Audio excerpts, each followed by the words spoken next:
more than 80 years.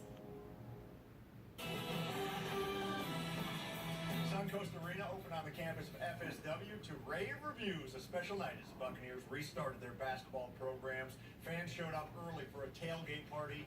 The teams got a nice welcome as they showed up on a trolley along with new mascot Captain Blackbeard.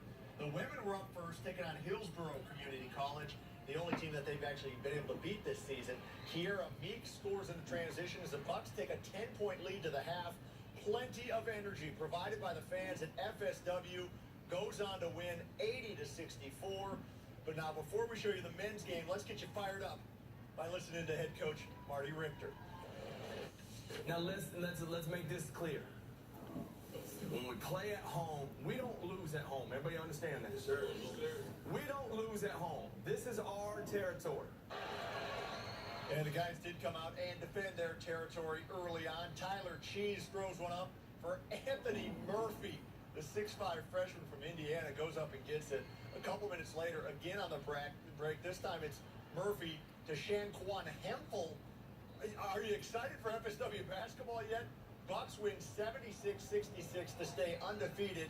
Dunk City, USA has another team throwing it down now on the other side of town. The original tenants of Dunk City hosting Ave Maria. Rajon Tucker has been shooting the three ball really well this year. Plus the foul on that one as the Eagles score the first 16 points of the game.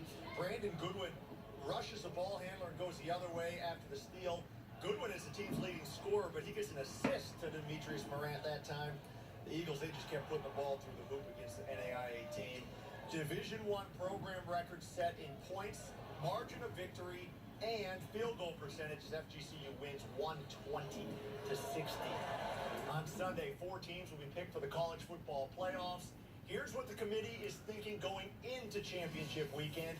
More than likely, Alabama is in even if they lose to Florida in the SEC championship game. Clemson will be in if they can beat Virginia Tech in the ACC championship. The intrigue will come with what happens with Ohio State not being able to play in a championship game. By the way, 2-loss South Florida still isn't in the top 25 of the playoff rankings. Also, Oregon fired head coach Mark Helfrich after a 4-8 season.